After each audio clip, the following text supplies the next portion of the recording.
Hi friends, this is Sumita Pandey.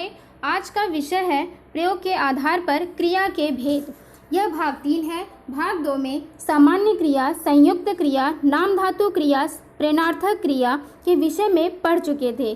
अब मैं आपको यहाँ पर पूर्वकालिक, तात्कालिक, कृदंत, यौगिक, सहायक क्रिया, सजातीय क्रिया और विधि क्रिया के विषय में बताऊंगी।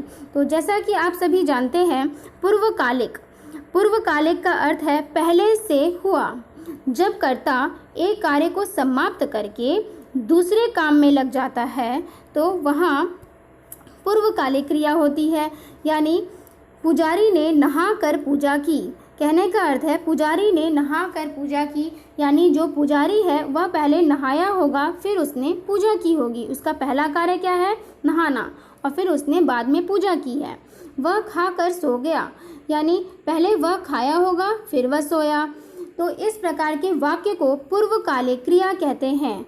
और दूसरी बात यह है कि इसमें एक ट्रिक है, अगर वाक्य दिया जाए और उस वाक्य में नहा कर और करके का प्रयोग किया जाता है तो उसे पूर्वकालिक क्रिया कहते हैं। जैसे देखेंगे, नहाकर, खाकर, सोकर, हंसकर। तो जहाँ पर कर या फिर करके का प्रयोग किया जा रहा हो तो वहाँ पर आएगी पूर्वकालिक क्रिया। नेक्स्ट है तात्कालिक क्रिया। तात्कालिक क्रिया क्या होती है? जैसा कि तात्कालिक, मतलब होता है तात्कालिक मतलब तुरंत।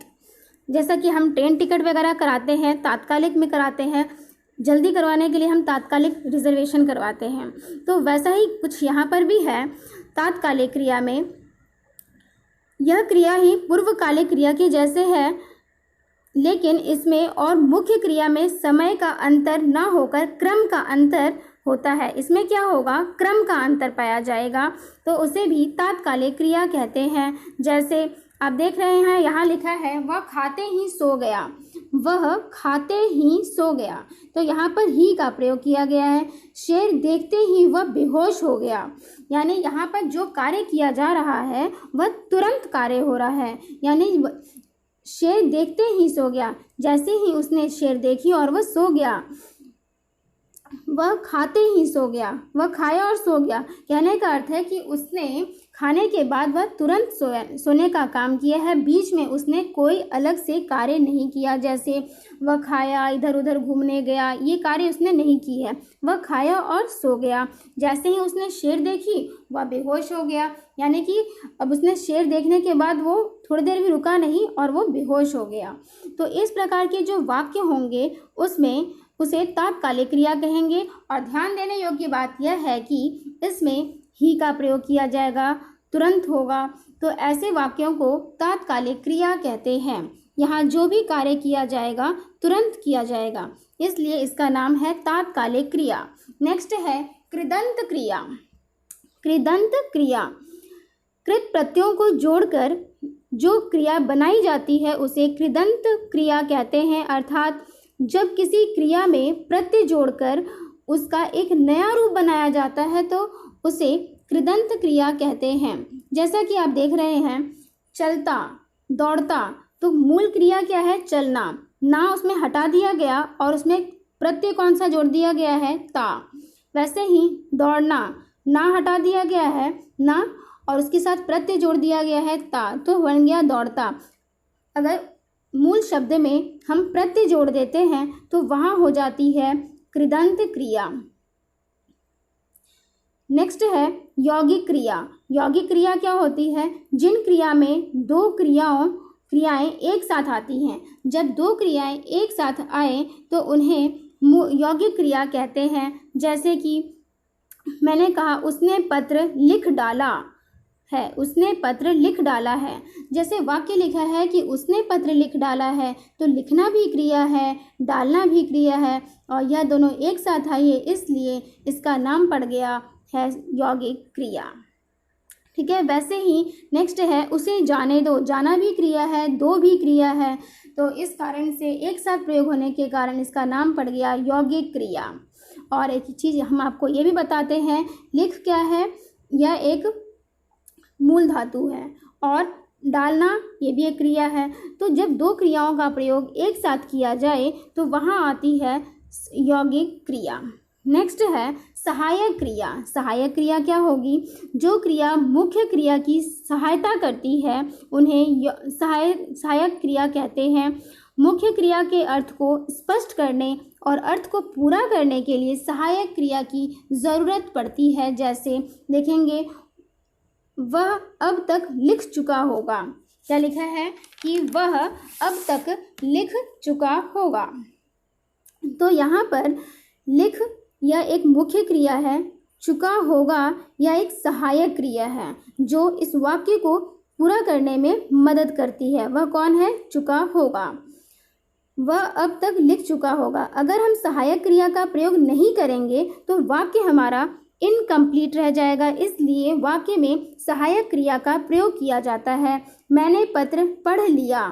तो पढ़ क्या है? यह एक मुख्य क्रिया है। लिया क्या होगा? यह एक सहायक क्रिया होगी। तो हम कह सकते हैं इसका नाम पड़ गया सहायक क्रिया। तो जहाँ पर आपको वर्तमान, भूतकाल, भविष्यकाल में काम होता हुआ दिखाई दे रहा होगा तो उसे कहेंगे सहायक क्रिया, यानी कि यहाँ पर काम हो रहा है। मैंने पत्र पढ़ लिया, मैं पढ़ चुकी हूँ पत्र। तो कहने का अर्थ है यहाँ पर समय के विषय में बात होगी। किसकी बात की जा रही होगी? समय के विषय में। तो उसे कहेंगे सहायक क्रिया। चुका होगा क्या है? यह एक सहायक क्रिया है। लिख क्या है? मुख्य क्रिया है। मैंने पत्र पढ़ लिया, लिया होगा सहायक क्रिया और पढ़ है मुख्य क्रिया, इसलिए इसका नाम पड़ गया सहायक क्रिया। सहायक क्रिया के बिना वाक्य अधूरे से लगते हैं, इसलिए सहायक क्रिया का प्रयोग किया जाता है। नेक्स्ट है सजातीय क्रिया। सजातीय क्रिया जब कुछ अकर्मक और सकर्मक क्रियाओं के साथ उनकी धातु की बनी भाववाचक संज्ञा के प्रयोग को ही सजातीय क्रिया कहते हैं। सिंपल शब्दों में हम कह सकते हैं कि क्रिया के साथ जहाँ भी भाववाचक संज्ञा दिखे वहाँ सजातीय क्रिया होती है। जैसे देख रहे हैं, जो सेंटेंस वाक्य दिया जाएगा उसमें भाववाचक का प्रयोग किया। जैसे लिखाई, लिखाई क्या है? यह एक भाववाचक संज्ञा है। तो जहाँ पर भी भाववाचक का प्रयोग किया जाए उसे सजातीय क्रिया कहते हैं। क्रिया के साथ जहाँ भी भाववाचक संज्ञा आपको दिख रहा होगा तो वहाँ हो जाएगी सजातीय क्रिया। लिखाई, बुनाई, मिठाई, ये सारे क्या हैं? सजातीय क्रिया हैं। और ये सभी जो शब्द हैं, लिखाई, बुनाई, पढ़ाई, यह सभी भाववाचक संज्ञा हैं। नेक्स्ट है विधि क्रिया।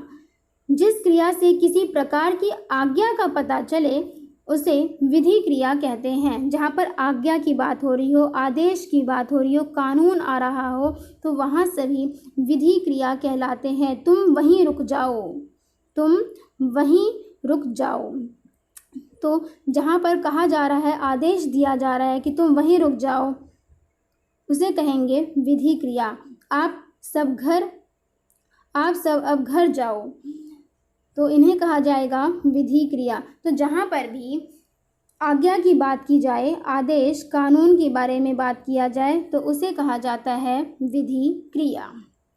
तो आशा करती हूँ आपको यह विषय क्लियर हो गई होगी। So please like, share and subscribe. Don't forget to press bell icon. Thank you and have a nice day.